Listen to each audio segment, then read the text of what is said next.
ராஜீவ்காந்தி கொலை வழக்கில் சிறையில் உள்ள 7 பேரின் விடுதலை குறித்து தமிழக முதலமைச்சர் ஜெயலலிதா நல்ல முடிவை எடுப்பார் என பேரறிவாளனின் தாயார் அற்புதம்மாள் நம்பிக்கை தெரிவித்துள்ளார்.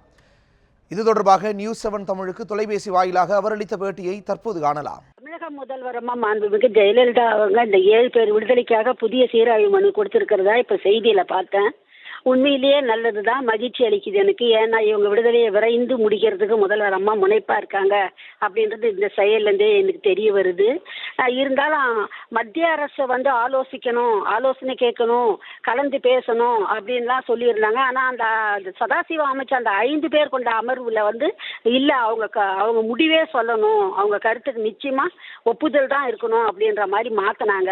அது எல்லாருமே விவாதத்துக்கு எடுத்துக்கிட்டு இருந்தாங்க. இல்லை, கருத்து கேட்டால் மட்டும் சொன்னால் போதும், சொன்னால் மட்டும் போதும், அவங்க உத்தரவை எதிர்பார்க்கணுன்றது அவசியம் இல்லை இப்படின்னு பலதரப்பட்ட கருத்துக்கள்லாம் பரவலாக பேசப்பட்டுச்சு. அதுக்கப்புறம் 3 பேர் கொண்ட அமர்வுக்கு வந்தது இந்த 7 கேள்விக்கான விடையும். அது 1ஆம் தேதி வருது. எல்லாருமே இவங்க விடுதலையே முதல்வர் செய்யலன்னு சொல்லும்போது நிலுவையில் இருக்கு வழக்கு அப்படின்னு முதல்வர் அம்மா கூட பதில் சொல்லியிருந்தாங்க. அந்த வழக்கு இந்த 1ஆம் தேதி முடிவுக்கு வருது. இதன் நிலையை மத்திய அரசு அமைதியாக இருக்கிறது மாநில அரசு வேடிக்கை பார்க்க முடியாது, இவங்க விடுதலையை விரைந்து செய்தே ஆகணும் அப்படின்ற நிலைப்பாடு அம்மா இப்போ எடுத்திருக்காங்க.